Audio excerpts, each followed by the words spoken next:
And 3, 2, 1. Hey, man, what's up? Hey, how's it going?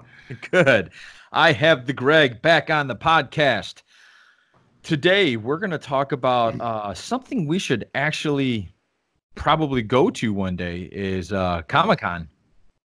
Yeah, I don't know. I mean, it's so big now that it's like taken over the entire city. So like even along like people are renting boats for their stuff, these parties everywhere around the city, and then there's just the crowd itself.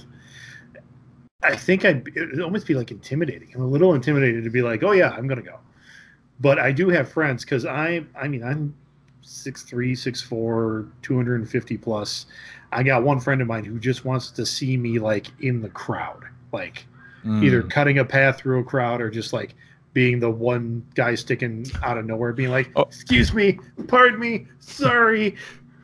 Yeah, so he'd want you as the offensive lineman blocking for him. Completely, yeah, he would. Yeah, I think that wouldn't be a bad idea. That's kind of how I use you and our friend Eric at the Comic-Con we go to in Chicago. Yep. You know. The only thing that kind of worries me about the San Diego Comic-Con is because it's so big and it's such a like you said, it takes over the town. Mm-hmm. That it would feel like a crowded college party. There is that aspect to it. I mean, Yeah. and not even. I think there's everything from like nerds playing D&D in their hotel rooms, Yeah, to like big style Hollywood parties, because it's less of. I don't say it's less of a Comic Con, but it's become so much of like Hollywood Con, yeah, because you have like Hall H. There are people that will go there just for Hall H, which that's the big thing. Like they sit there all day, every day, and just listen to panels based off of Hollywood stuff. And that's part of the reason why I'm like, like 10 years ago, I really wanted to go. Like I'm like, this would be fantastic. I want to go. And now I'm like, where are the comic book panels? Like that's what I would want to hit up, because that's. I mean, I run the pullbox.com with, like you mentioned, our buddy Eric and a couple other people, and we're comic nerds, and we want to do like not just Marvel and DC. We want to see like independent comics. Yeah, is that not there a lot? It is, because like all the independent creators I know are struggling or working to get a table there. So it'd be great to just walk around that show floor and meet all those creators. But you don't hear a lot, or you got to go digging for it when it comes to like the independent comic panel. Like where's the Dark Horse panel? Where's the Lion Forge Oni panel? If they get one at all, I don't know. So that would be my take. But if someone were to come to me and say, "Hey, next year, all expense paid, got your room, got your airline ticket, we're going to Comic-Con," I'd be like, yeah, okay, let's do that. Yeah, you know what? I feel like that might be a bucket list thing, Greg, that we got to go do. It just might be a bucket list, It'd be fun. I think it'd still be a great time. Yeah. It would just be a kind of for me, a bigger undertaking at this point. Yeah, you're right. You're right about that, for sure. For sure. But if anybody wants to sponsor this podcast, we'll go. Yeah. We'll report back, and we'll have your name everywhere. So there you go.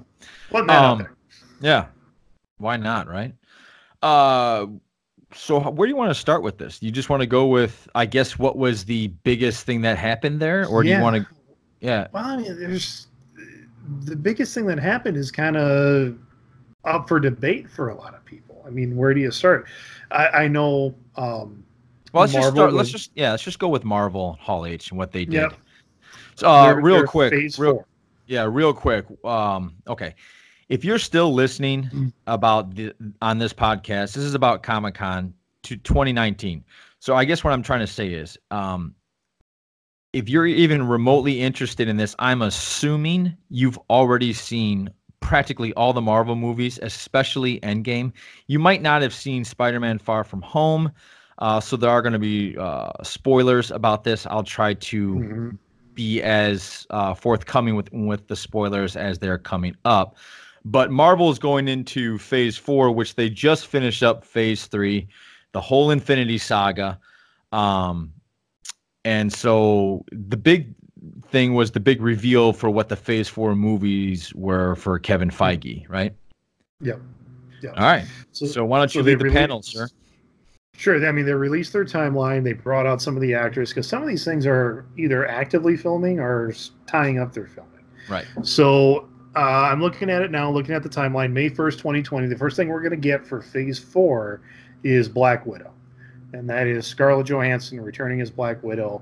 And I believe it's going to be the story of her being a Russian spy and kind of getting out of it. The villain is going to be the Taskmaster. Oh, I like him. I've always liked him.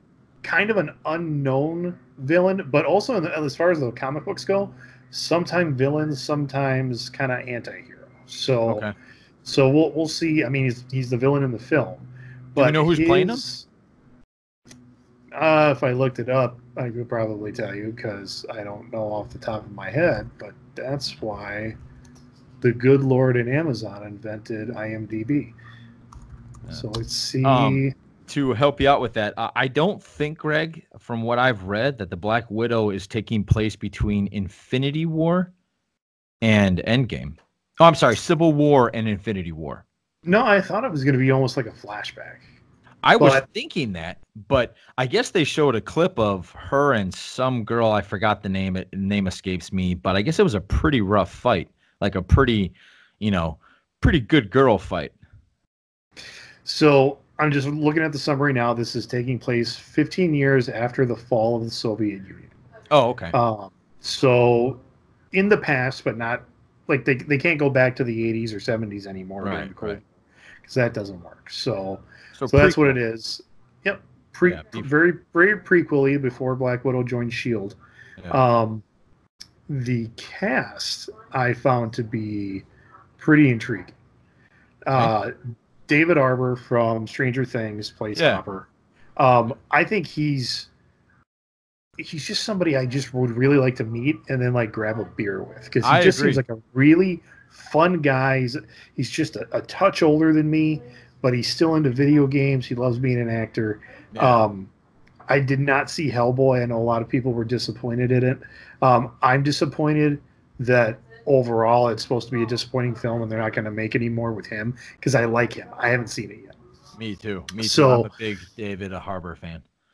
But he's going to play Alexei / the Red Guardian, which is in the comic terms the Russians' answer to Captain America.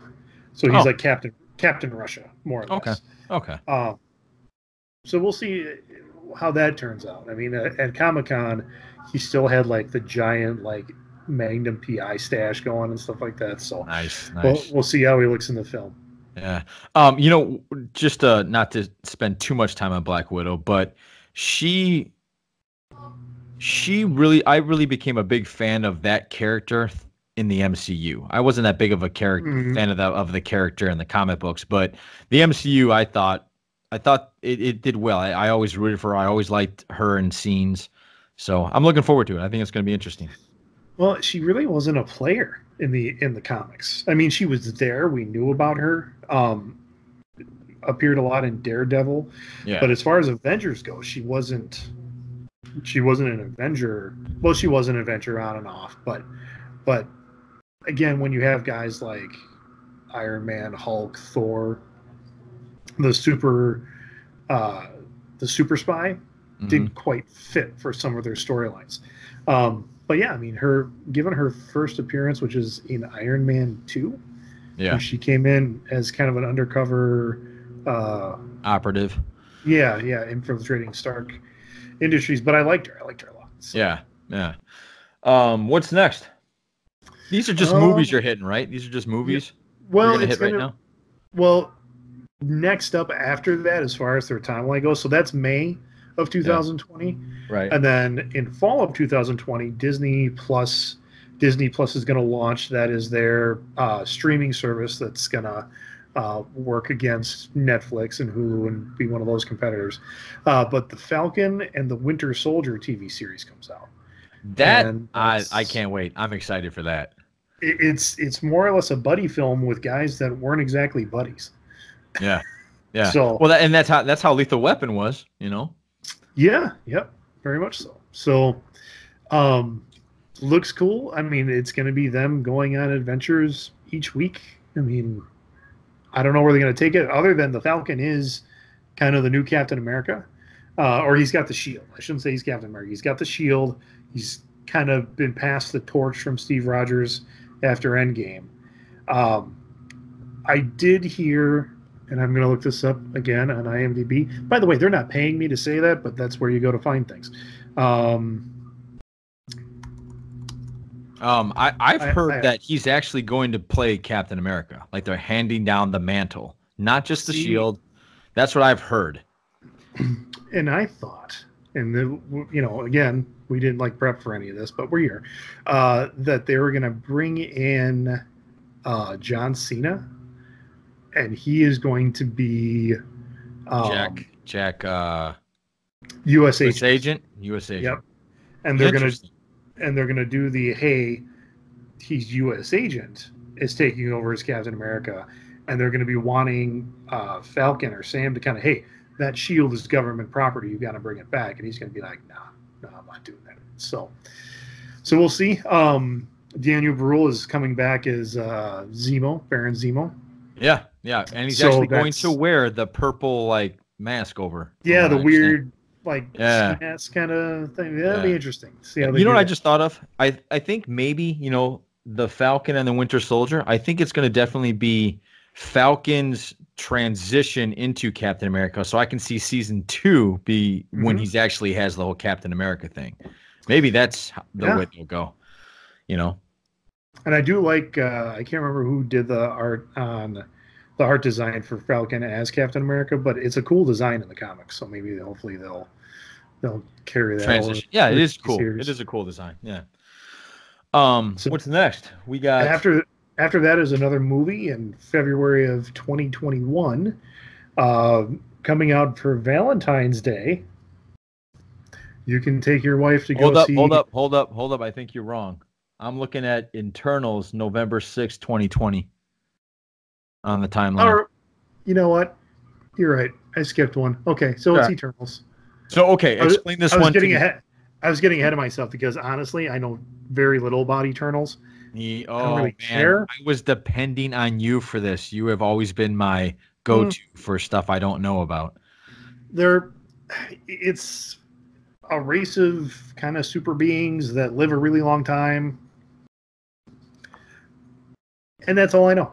Yeah. Angelina Jolie is in it. Interesting to see what she's kind of really stepped back from acting a lot. Yeah. Like she's got Maleficent coming out, but she has a farm full of kids she has to take care of, Well, she does, and she's doing humanitarian stuff, which is awesome. Yeah. But that Marvel tapped her to come in. I very much feel like it was a Disney, she's in Disney with Maleficent. Yeah. And then they're like, hey, we have more contracts to fill with her. We put her in Eternals? Yeah, we can put her in Eternals. Well, okay, we'll put her in Eternals. Yeah, that's a good point.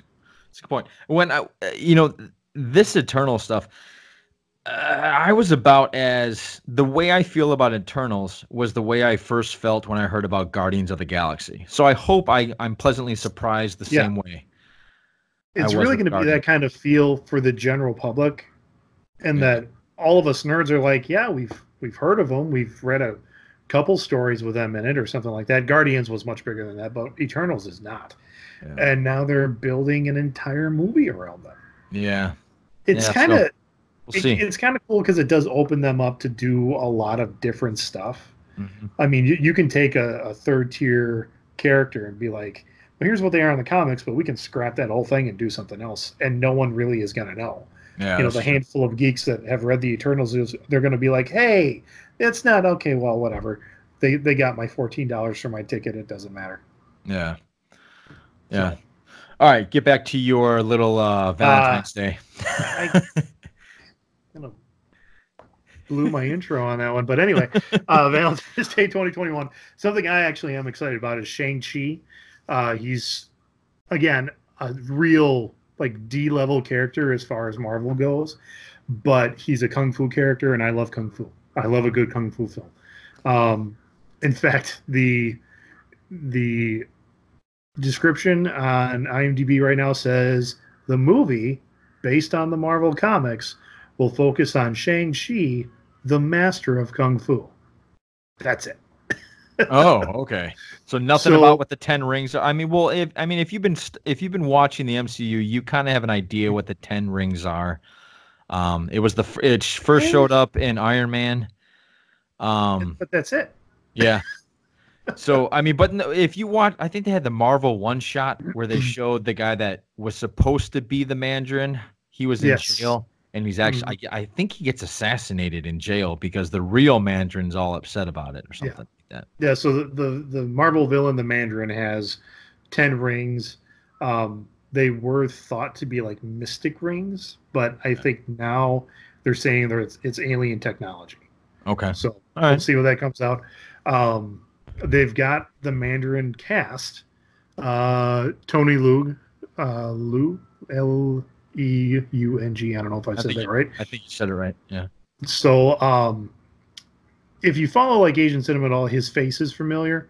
Been in a ton of stuff. I mean, but you've got to kind of like subtitled films to know who some of these people are. Here's the thing with that Shang-Chi, is that it? Shang-Chi? Mm-hmm. Okay.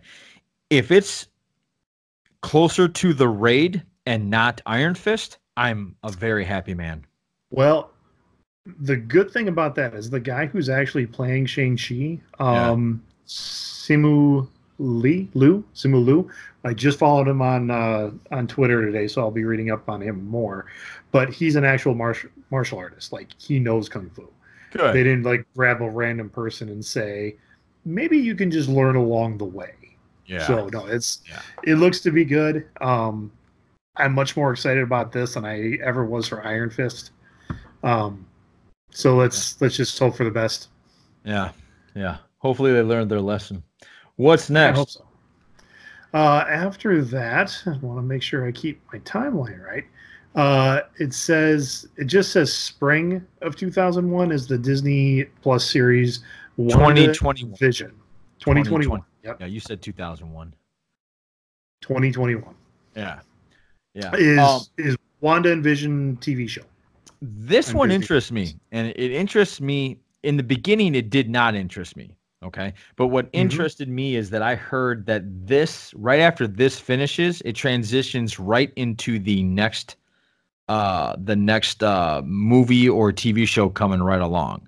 Did you hear about this? Oh, really? No, yeah, I did not. It transitions right away. Because you remember in Thor Ragnarok, Hulk was like that sidekick to Thor in that movie. Wanda's going to be the same for the next movie coming up, which is, Greg? Doctor Strange in the Multiverse of Madness. Oh, that just sounds kind of fun and trippy. Well, I heard it's going to be their first horror film.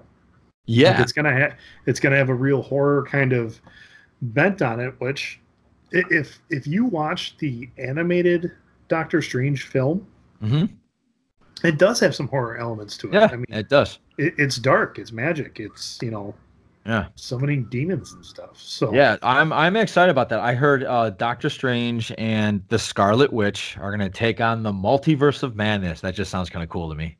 I'm excited about that because I turned into a big Doctor Strange fan through the whole MCU. Okay. Yeah. Well, the title alone, because in one of the debates I had with somebody, maybe it was you, I don't know, at the end of Endgame was if Cap's going back and kind of putting the stones back where they were originally taken from, does that nix the entire knowledge of the multiverse? Like they're just not aware of it anymore? Is it just not a thing? But judging by this title, no, it's still a thing. Yeah, I don't know. I hope they answer some of these questions that the whole Captain America thing in Endgame didn't really answer. Okay, so Doctor Strange, I'm betting you that's a movie. I don't think. Oh, okay. It says right there. So it says WandaVision's Disney Plus. Then it's Doctor Strange, Multiverse of Madness. That's an actual movie. Yep. Okay. And then after that, we get Loki TV series in spring of 2021. He's a great actor. He's a great anti-hero. I'm looking forward to it. Not sure where they're going to go story-wise. Yeah, from what I understood, it's what happens immediately after Endgame, where he takes the cube and escapes. Okay. I hear it picks up right off there. So I think the one thing that's a little intriguing is that it's the old Loki, not the one that grew Yeah. up through the MCU. It's the guy Not that is still, trying to not the rule the redeemed world. Loki at all. Yeah, Yeah. right, The right. megalomaniac kind of psychotic one. Yeah, so we'll see where that goes. You know what? Disney has, I'm not Disney. Marvel has not really failed me yet, except in the Netflix world I was gonna with say, with Luke Cage, Iron Fist, and I'm still I like Jessica Jones and I loved Daredevil. I mhm. thought those two were solid. The even the Punisher kind of got a little boring for me. Yeah, yep. I Yeah, would say definitely a failure on Iron Fist for me. yeah, me too. And Luke Cage, I know a lot of people that love it. Um, just wasn't for me. I Like agree. I agree. it seemed like a very long music video for some episodes, Yeah, you're right. and I'm like, you could just shorten this down into like an 8 episode season, or even If shorter if in not terms of six. story wise. Yeah, if Yeah, not six. it, Yeah, it it did seem like they were really dragging some of it out to yeah. fit in not a lot of story. So, Right. I but I agree. liked everybody in it. I thought everybody did a great job. Yeah, Just me too. wasn't for me. Me too. Me too. All right, I'm going to take over. So after Loki, just give your lungs a rest. Um, Ooh. Summer 2021 will be a What If series. This is animated, right? It's got to be, and it is. Okay. It is animated because I So saw voice. They're bringing in the voice talent of the original actors, right. but this is huge. Did you ever read any of the what ifs? Yeah, I'm very familiar with the idea that it's like, for those of you that don't understand what if is in the Marvel universe, what it Mm-hmm. basically is like if Spider-Man didn't get bit, but Gwen Stacy did. Kind of, It's yeah. like, Yep. yeah, or it goes into crazier ones. I'm sure you can give me an example. Pressure. Oh well, the series itself was off the rails. I mean, there was one that I remember reading a lot. Is what if Wolverine became Lord of the Vampires? Oh yeah, okay, yeah. I mean, it was weird. I think for this, what they're probably going to stick with, there's things like, what if Tony Stark kept the gauntlet and didn't die? What Okay, yeah, happens? yeah. All right. Or things along the, what if Doctor Strange didn't lose the use of his hands? What does Oh that impact yeah. the MCU? Okay. I mean, so a lot of questions like that. Yeah. Or what if the doctor that the scientist that created the super soldier serum didn't die? Exactly. Yeah. How many See, how many how many Captain Americas would be running around? the entire comic series, which started like back in the late '70s, early '80s, is birthed from a bunch of comic nerds sitting around having beers and conversation Yeah. Yeah. about what do you think would happen here. And then somebody went, why don't we just start making a script? And they pulled in some artists, and they were not always great artists. It was kind of the redheaded stepchild of the Marvel Comics world, but they're fun stories. Yeah. So Yeah. Cool. After that is the fall of 2021. I believe this is a Disney Plus, so it's going to be a series of Hawkeye, yeah. which I'm actually really excited about. I think it's going to be cool. Mm-hmm. I think Hawkeye is actually a very cool character. He wasn't really that explored in the MCU, so Right. hopefully they do a good job with this Disney Plus. So I'm looking at it on IMDb. The series is based on the Marvel comic superhero Hawkeye, of course, centering on adventures of a young Avenger, Kate Bishop, who took the role after the original Avenger Clint Barton. So it's not going to be the Hawkeye we know. It's going to be his daughter, I believe. No. From what I understand, it's going to start out with Clint, right? Clint is Hawkeye to people that don't know. And it's going to transition as he trains Kate Bishop. That could be. That's what I've heard. I've also heard like that they're going to explore his past as Ronin during that time. Because what was it, a 4-year gap? Mm-hmm. Right. So they're going to. So, 5. Okay, 5-year gap. So they're going to explain. They're going to fill in all of those missing years with Hawkeye. So, like I said, if they do it well, which I think they do, I mean, So It's 8 episodes, and the cast so far is Jeremy Renner. all right. Well, at least he's in it. Yeah. All right. This one I'm going to save for you, sir. Oh, this is big. I didn't think they would. Well, no, really didn't think they would do this. Thor: Love and Thunder brings back. Stop, Greg. Jane. Stop. I want you to have a little excitement into this one, okay?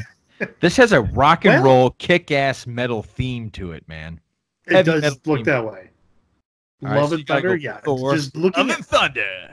Just looking at the logo reminds me of like Wild Stallions. Just doing that whole thing. Yeah. I'm sure my family's laughing at me now.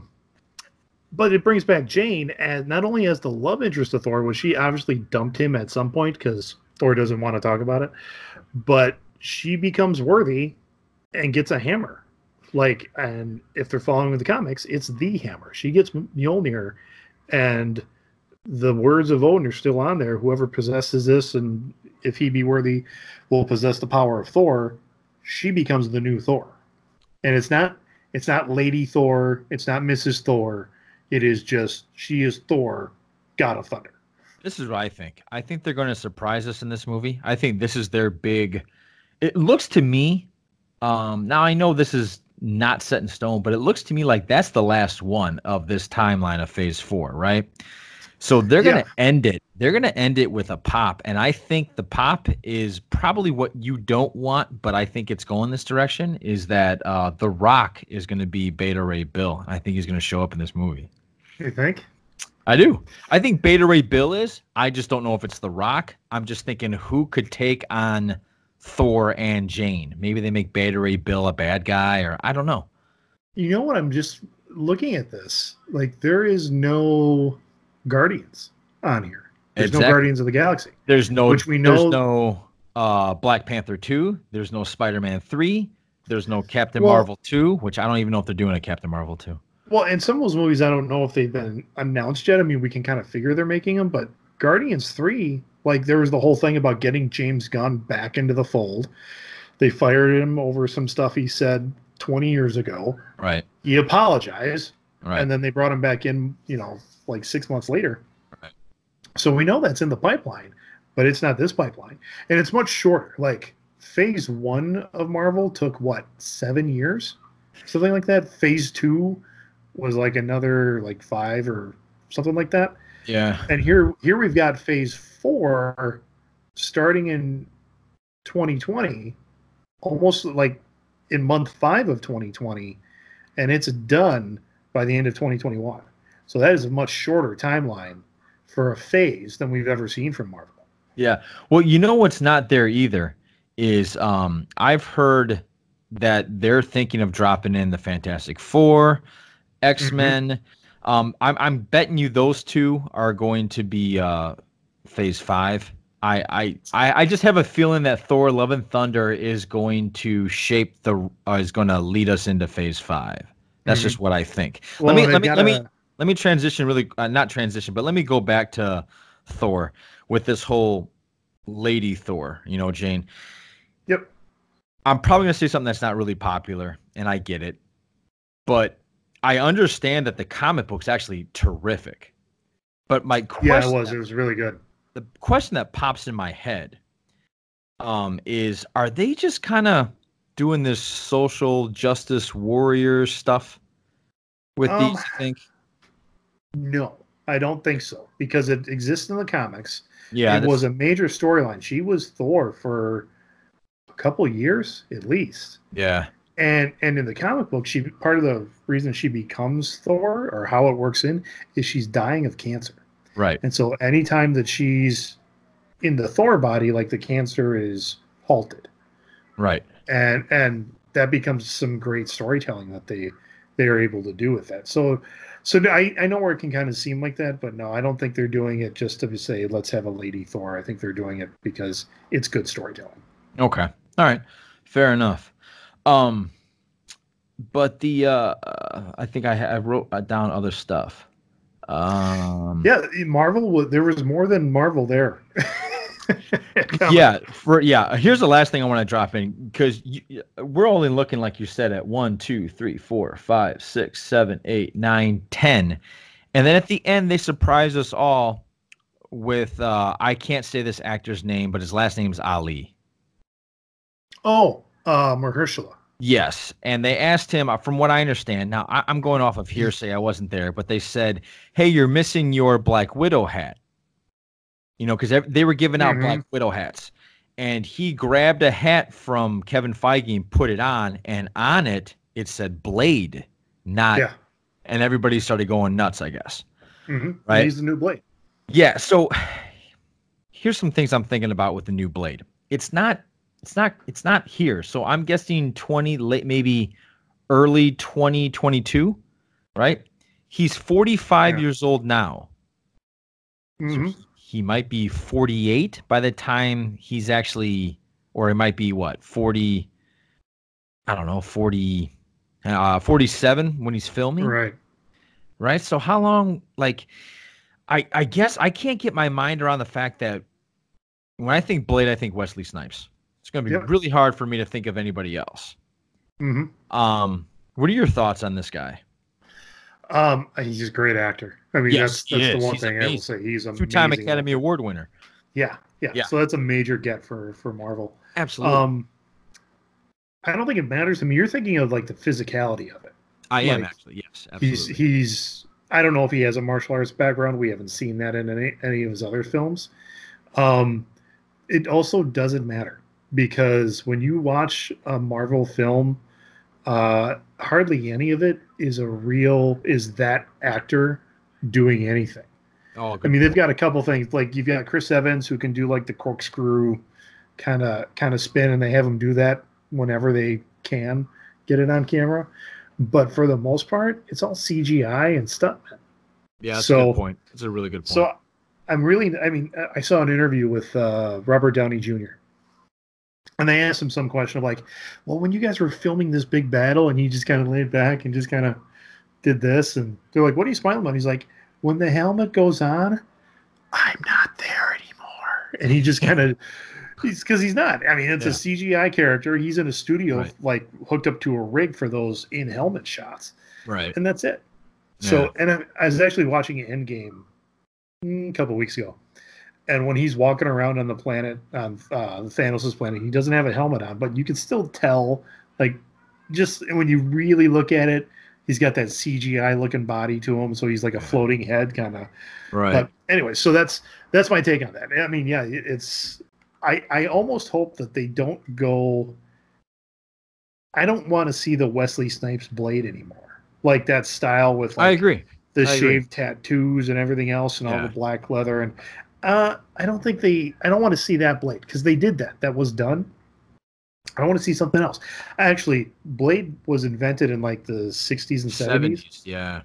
You look at his original design, he had the big afro, and he had just knives. And they were all made out of wood. They were carved wooden knives. And that's where he would go and stab vampires with. And I'm like, that might be interesting to see that kind of take. I don't think they'll do it, because I don't know if it'll connect real well.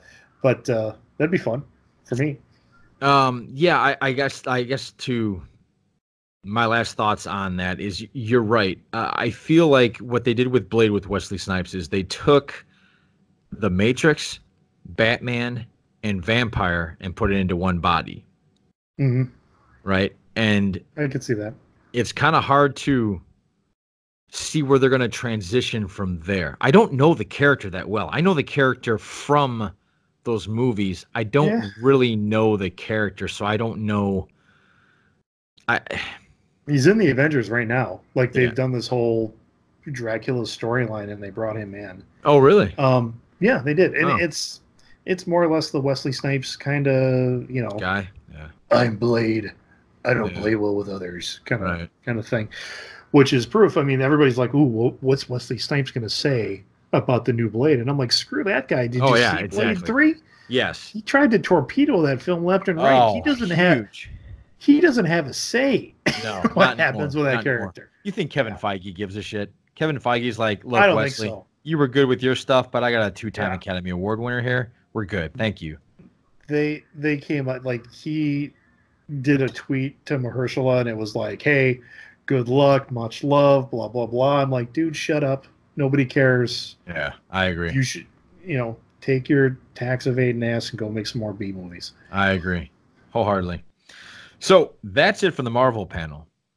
Like you said, there was a lot more at the Comic-Con.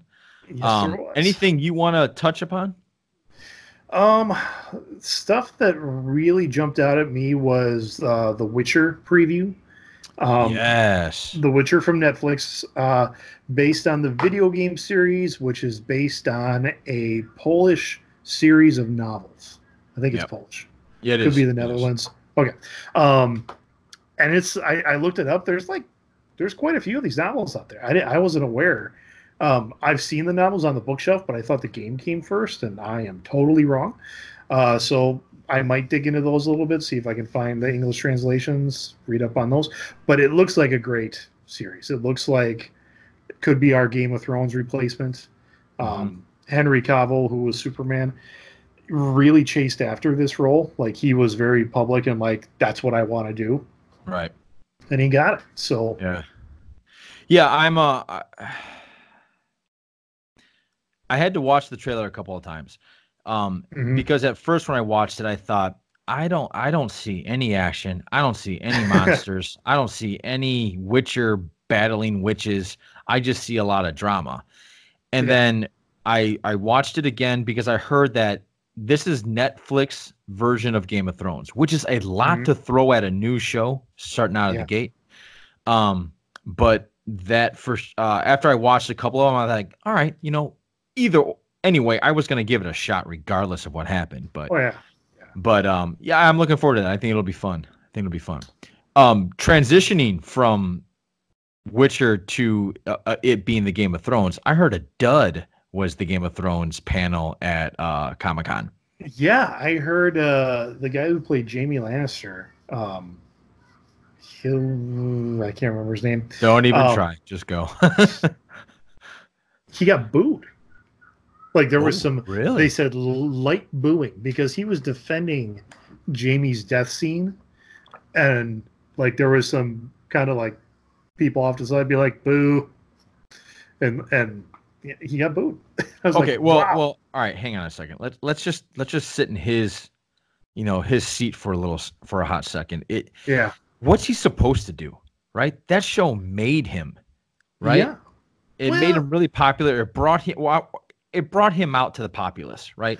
It did because now you go back and you watch some of the movies that he has been in, and you're like, oh, hey, he's there. Yeah, and you've seen the movie because I recently watched Oblivion with Tom Cruise. Yes, he's in there, right? And he's in there, and I mean, he's a supporting role. It's not a huge part, but you're like, it's Jaime Lannister. Hey, he's actually pretty cool. Yeah. So anyway, so what's he gonna say? Like, hey, man, I thought it was good. Like, he has to defend it. He can't sit there and go, yeah, it sucked. I'm with you guys. He can't do that. So if anybody's expecting any of those people to sit there and say, yeah, I gave 8 years of my life and we flushed it down the toilet, at the last season, that's not going to happen. So, and I've said this before, actors are people that speak words written by different people, told to put the emotions in it from like the directors and the producers, which is a whole other set of people. So I don't blame actors for anything when something goes totally south. No, they're doing their job. They're doing what they were paid to do. Yeah, I agree. So anyway, with that, you mentioned Oblivion, right? Which is an underrated sci-fi movie for sure. Oh yeah, it was. Surprised me. I loved it. Yeah. Tom Cruise made a special appearance at Comic-Con 2019. He did. And kind of had a big trailer come out. Yeah. And I've known for a long time that me too. This was happening. Top Gun Maverick. I mean, every time I read something about it, I would roll my eyes.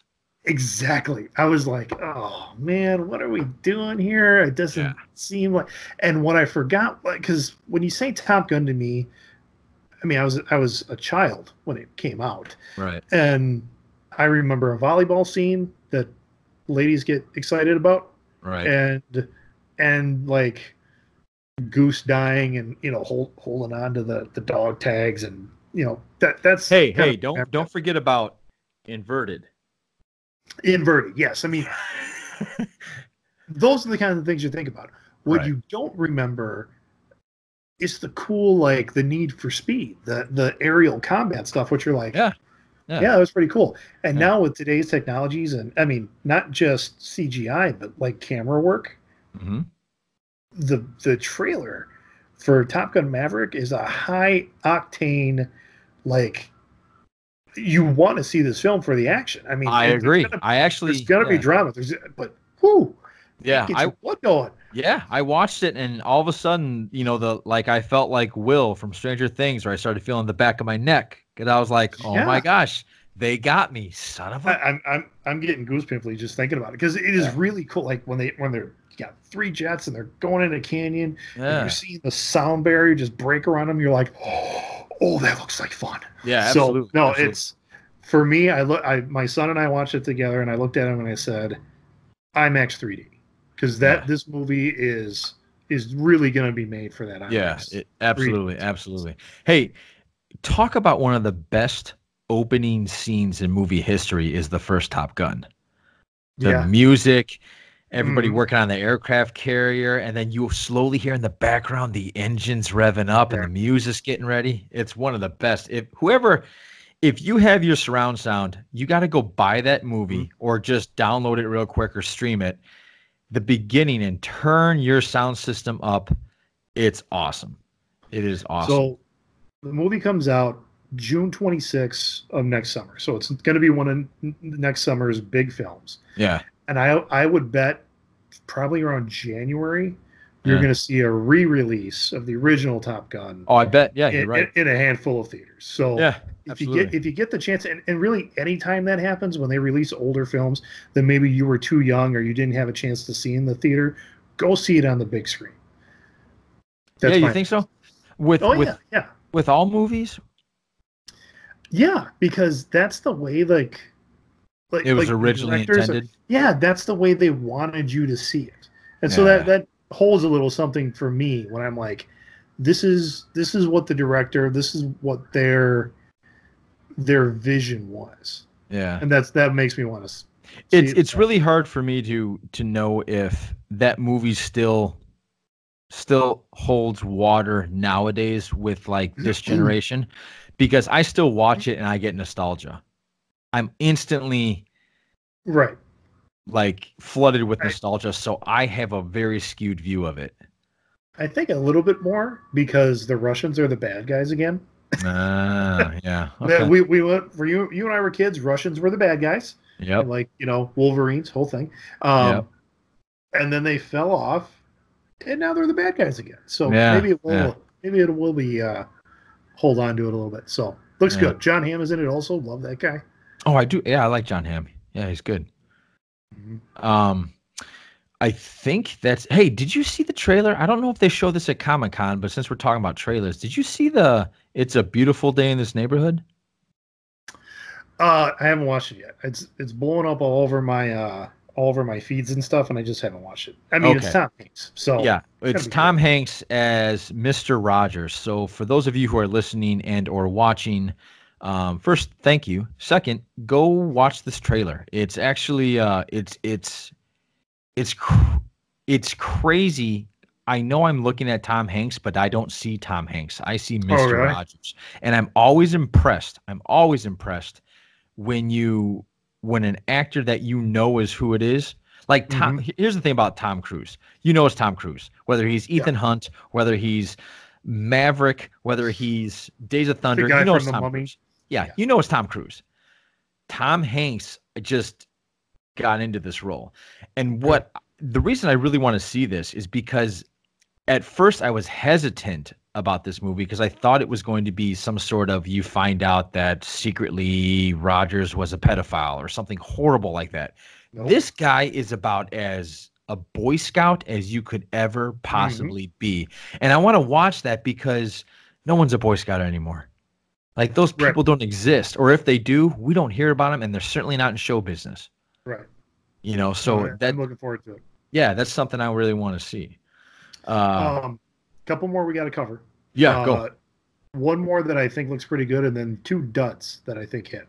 The one that I thought was good, It Chapter 2. Did you watch that trailer?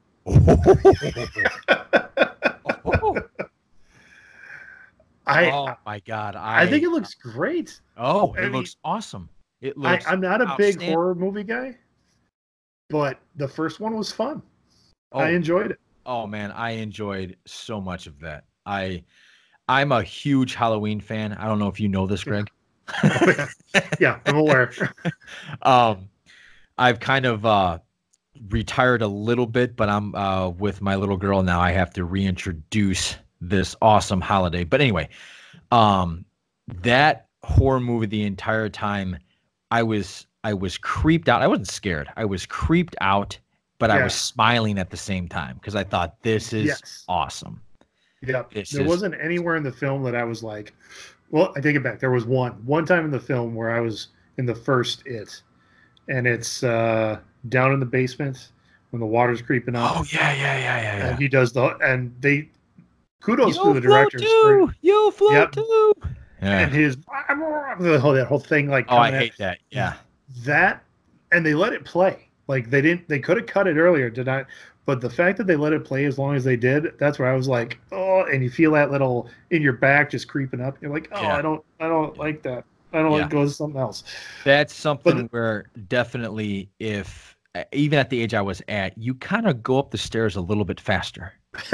Yep. You know, when you're heading out of your basement or you're heading upstairs for the night and everything's dark behind you, you kind of run up a little faster. Yeah, when they're like, hey, there's something in the basement you need to get, and you go, I can wait till morning. Yep. I can wait till I'm not getting it. Yeah. So that was good. Now, oh man, the two duds. Wait, can I guess one? Can I guess one? Sure, go ahead. Yes. Terminator: Dark Fate. Oh my God. You forgot. Yes, you are correct. No, you are correct. That is one of my. Really? I mean, because again, movies don't just magically get made.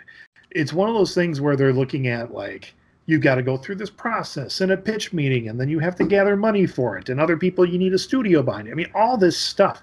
And even if your name is James Cameron, it doesn't. You can't go like that and just make it happen. At least not that I'm aware of.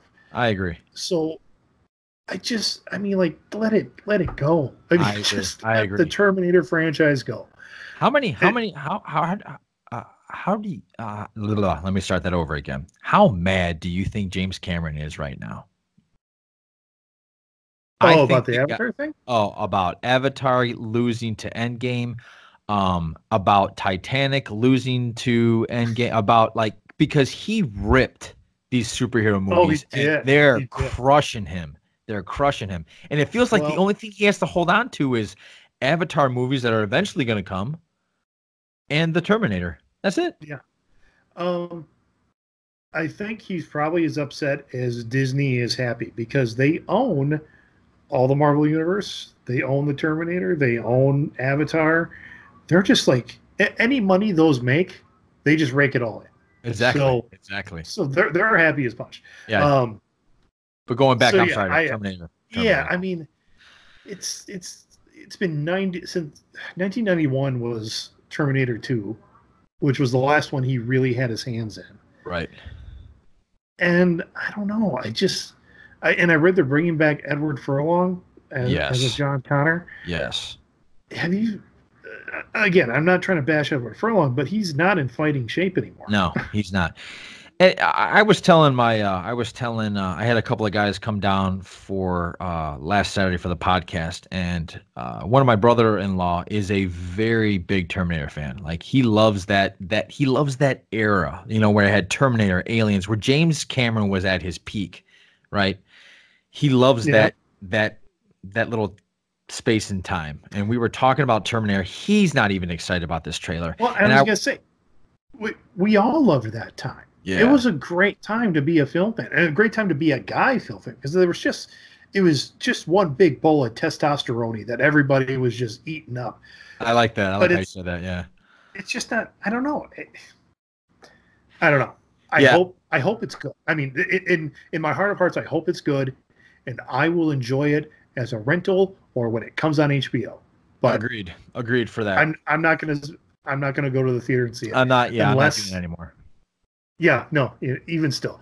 I said unless, and I can't think of a scenario where I see that in the movie theater. Here's what I don't understand, Greg. They could have made this one of the greatest trilogies of all time because in the Terminator 3, all they had to do, Greg. They just had to show the war.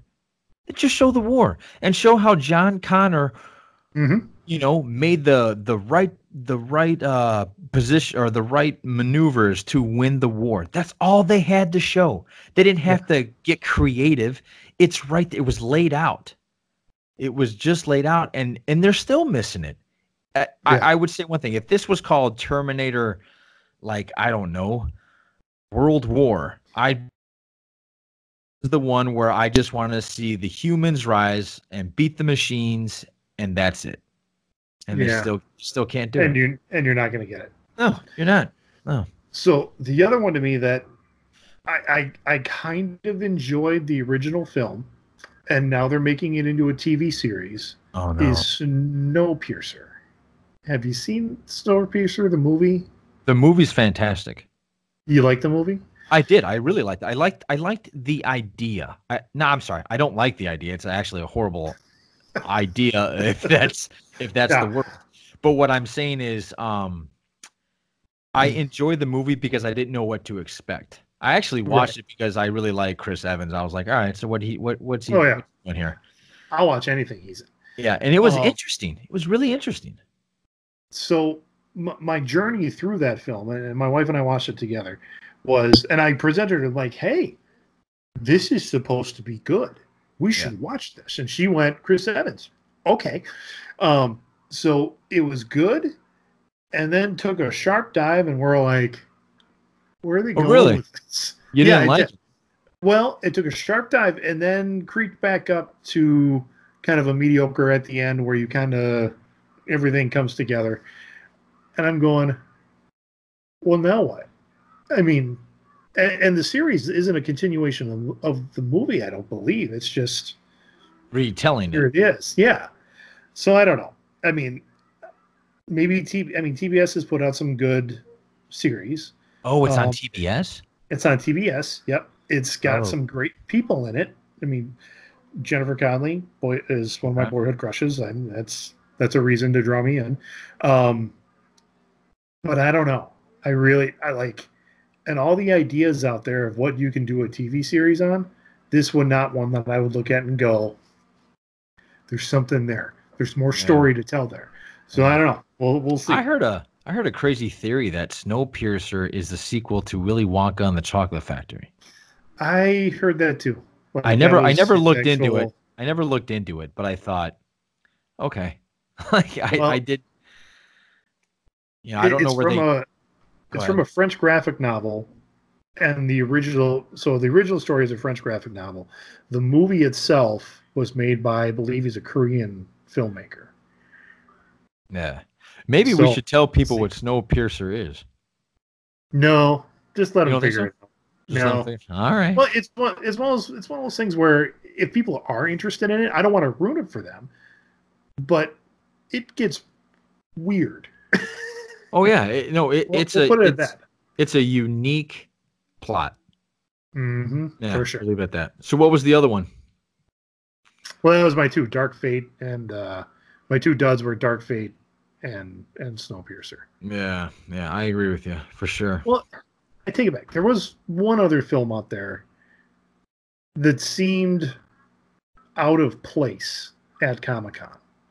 It was 21 Bridges. Did you see that trailer? I did see that. I think it's because of Black Panther's in it, and it's the Russo brothers. Yep, it's Russo brothers. It's Chadwick Boseman. It looks like a cool kind of cop drama. Yeah, but just seemed out of place. Like right. I was watching. You know, I watched one big super cut that somebody had made of all the trailers that dropped at Comic-Con, and so you're looking at all this stuff, and then here's this 21 Bridges and your Russo brothers and Chadwick Boseman, and you're like, does he get superpowers somewhere? I mean, is that what? He's just a cop. He's just a cop. Yeah. Okay, cop drama. Oh, Yeah. Okay, yeah, sure. It just seemed a little out of place. Now I think it's probably going to be a fine film. Just get in the right headspace when you watch that one. Yeah, I agree. Um, can't think of anything else that happened at Comic-Con. I'm sure there is. I think I wrote There down. was HBO was there, so they had His Oh, Dark Materials, which is based yes. off of urban novels, and a Yep. really bad movie that I heard just did it wrong. But this is HBO. They put a lot of money into the series, so should be good. I mean, who Yeah. knows? I'm Yeah. gonna watch it. They had the Watchmen trailer, which didn't do a lot for me. I love The Watchmen. I think it's a great story. I'm still going to watch the series. The trailer itself just seemed like Well, this is a continuation of the Watchmen story, right? Okay, they're Mhm. not retelling it. It's just a continuation. Okay. Yeah, I don't know where they're gonna go with it. They got some good actors for it. They It do. looks They it do. looks well done, but I don't know in think- terms of storylines. I think it might be too intense just for intense sake. Does that make sense? A little bit of that. I mean, Yeah. HBO has a tendency to do that. Be like, hey, we can put blood, sex, and violence in here because we're HBO. That doesn't Right. make a good story. Right. But that being said, I'm going to watch it. This trailer felt like they just said, well, we need to have something for Comic-Con. Yeah. I mean, it didn't progress the story, or like it didn't build up any more anticipation or anything like that. It showed us some stuff we hadn't seen before, and you go, Yeah. okay. Yeah. They also had Westworld. Do you watch Westworld on HBO? I stopped watching Westworld after season 1, not because I didn't like it, but because I have to catch up. I just got to catch up. Oh, okay, good. Yeah. You got to go watch it. It's amazing. Yeah. I mean, Yeah. it's a great show. It was, and like my Game of Thrones watch party that we had. Like Yeah. after every season, they're going, well, guess we don't have anything to watch now. I'm like, oh, Westworld is coming back. Yeah, we don't watch that one. What? I mean, it's a great sci-fi. The only problem I have with Westworld, and it's not Westworld's problem, it's a Johnny problem, is my wife does not do time travel well. She does not she has a very hard time connecting dots when it comes to time travel and stories taking places in different points. Okay. I say it's not time travel. They do some time hopping. Yes. I'm sorry. Better word. Well, and I can understand that because this show does that a lot, and it does get difficult to kind of keep track one. But at the end, it all ties together, right? And then you're like, ooh. Right. So I don't. I like it. I like it a lot. So that dropped again. Right. Gonna watch it anyway. If it was there or not, I was still going to be like, hey, Westworld's coming back. Yeah. I'll add one. And then I think I want to talk to you about one of them because I'm just not sure about it. But the first one is they just showed a small little clip of Rick and Morty season 4. And it just looks awesome. It just looks awesome. Wait, I never got your opinion, man. I had you watch the Rick and Morty, the Pickle Rick one. What did you think of that? It was good. I mean, so I'm the odd man out, especially in terms of Nerd Kingdom. I don't watch Rick and Morty. Uh-oh. And there we go. Okay, you're back. Because I couldn't get over is it Morty? He's the scientist. He's the old man. No, it's Rick Sanchez. Oh, Rick. I couldn't get over his speech pattern. Just hey there, Morty. I mean, like, can we get through a line? You get used to it. It becomes an acquired taste. It's like beer for the first time. Yeah, and that's what everybody's saying. They're like, you just need to watch it because it gets really good. Yeah. And so I'll give it another shot. But you have to start the first season. That's what I did. Yeah. I started at like episode 1 and 2, and I'm like, okay, so is this like a weird Back to the Future kind of relationship? Maybe you need to watch it in an altered state. Have a few beers. Maybe. Yeah. The other one I want to get your opinion on is Picard. What do you think of that? Ooh, yes. Looks great. I have to, if there's anybody out there that wants to share their login information for CBS, that would be awesome because another $60 a year subscription on top of all the other ones I already have. That's why I haven't watched it. And that show might be what gets me in though, because I hear it's awesome. I mean, like Really? everything I've seen, yeah. Like he's coming back. I mean, it's a Picard show, but he's not Captain Picard. Right. He's a retired admiral, and he's going on another adventure. Yeah. And I'm like, okay, little coloring outside the lines. I've always liked Picard when I watched Star Trek. I think I watched that was the '90s show. I think, Yeah, early '90s show. And I always Sure I was. liked the character. He was cool. Mm. I just don't care. I don't care. Well, you're not a Star Trek guy. No, I'm not. Actually, to be honest, I'm a Star Trek Chris Pine guy. I like those Yep. movies. I thought those were very well done. I think if Star Trek was always like that, I think it would have gotten a lot more fans, to be honest. They call that the Kelvin timeline for people in the know. Cool. I They didn't know. Yes, it definitely took it up a notch when J.J. Abrams did his. Yeah, I thought it was excellent. It is. It's fantastic. It's one of our go-to movies. Like if we're looking for something to watch and just nothing's hitting us, I'll be like, Star Trek. Yeah. And specifically the Chris Pine Star Trek. Yeah. Yeah. Because they're great. And Yeah, I loved I loved how in that movie, I don't know if he did in the second one. I'd have to watch the second Star Trek one with the Chris Pine or the what timeline is that? they call it the Kelvin time. Kelvin Okay. timeline. The Kelvin timeline. All right. In the first one, there was this like however the camera would shift, it was like this all of a sudden there would be like this flash of light. Oh, the lens flares. Yeah, I thought that was so done many well. lens flares. It was I done. thought it was done well. They've made drinking games out of that. Oh, yeah, I'm sure. Like every time you see a lens flare, take a shot, and you're Oh my God. you'd be probably done trashed. by halfway. Oh, Yeah. total. Yeah. So I think, and I could be wrong because again, I haven't watched the new Star Trek series. I believe it's not in the Kelvin timeline, but has that feel. Like, Oh, okay. so it goes back to the original Star Trek timeline, but it's just, it has that J.J. Abrams-ish stint on it to make it feel more modern. So Yeah, he's I wanna watch J.J. Abrams is a pretty to take two of the top sci-fi pillars, Star Trek and Yep. Star Wars, and to make good movies about them. That's impressive. Mhm. It's impressive. Yeah. Yeah. Yep. So, anything else? You got anything? No, I don't think so. I mean, that covers. I know as far as Comic-Con Right. goes, we didn't cover a whole lot of comics, but maybe we'll do that on another time.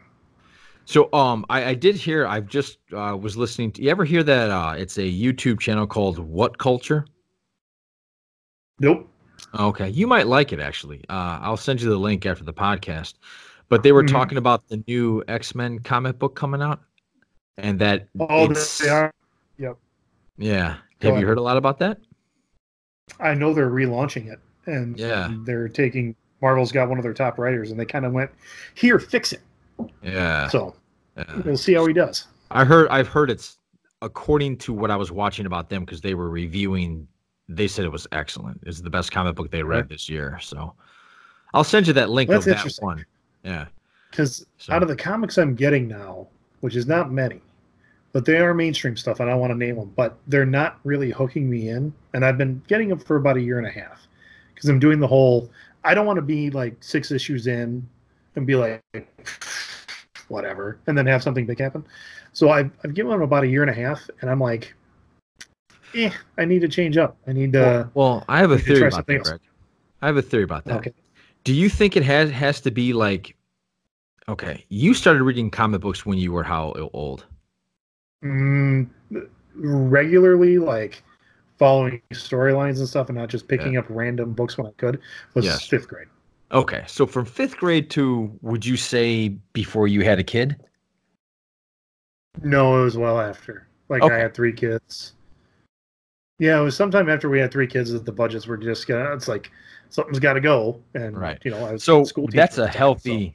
That's a healthy at least 25 plus years of reading Oh, yeah. comic books, right? Okay, Oh, so yeah. what I'm getting at is basically, is it possible that you and me are just getting fatigued. Like you can't shock us anymore. If someone dies, we know they're going to come back eventually, and it's just like, look, you can't shock us anymore. You can't do it. You can't. Right. So there's that loss of engagement. And the only reason why I think the MCU got our attention is because it brought us back. And it's something we always wanted to see on film. And now that we got it, we're like, oh my gosh, this is great. I could be. Yeah. I'm not going to say no. I did read that during one of the DC panels, Dan DiDio, who's the publisher of DC, he was getting upset with with comic buyers in general, because like comic book sales have been dropping for a long time, but for the first time, when they reprint old stories, people are going back and buying those old stories instead of the new stuff. And he kind of put that. I mean, he blamed comic buyers, but at the same time said, but that's on us for not putting out better stories now than we did 15, 20 years ago. And he's right. I look at one of the books I'm getting. One of the gripes I have is that the writer takes these giant leaps. Like, I'll turn the page and it'll say 3 months later. And I'm like, three months later? Like, we took that big of a jump in the storyline, and we're completely in like a different spot. Like, there's no transition from one page to the next, and it's just a lot of what I consider to be lazy writing. I was just gonna say that it sounds like lazy writing. And I don't know. I've said this to my comic shop guy, and he kind of agrees with me that I think I'm getting more to the point where I just want to buy a trade and get an entire story arc in one thing where I can sit down and read it rather than do this monthly stuff. I agree. But the collector in me has a real problem with that, because part of what keeps comics alive is people buying, every month. But it's anywhere from $4 to $5 a book. Yeah, they're pretty expensive now, and they're not going to get cheaper. No, no, print life is doesn't getting work tougher. I would rather read a physical comic rather than something digital. I agree. Now, we get digital copies all the time, and it's fine, and it saves the publisher money. Like, if they're sending me a review copy. Yeah. So, but for me to get the most pleasure out of a comic, I want to hold it. Stan Lee had a great line, and I'm not a giant Stan Lee fan, but he had a great line where my kids are going to hear this, where he said, "A boob looks great on the screen, but I'd rather have one in my hand."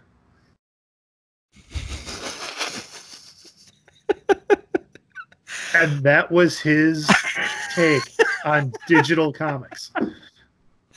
I really want to end it there. I think it's a great way to end the podcast. Yeah. Quote Stan Lee. That wasn't me. Yeah, you've kind of that's all that's in my head now. Just derailed the show. There we go. It was a great way to end it. I think it's a great way to end it. But I know what you're talking about, digital versus paperback. I actually I'm struggling right now with audiobooks versus grabbing a book, sitting in a corner on my couch and reading it. Right.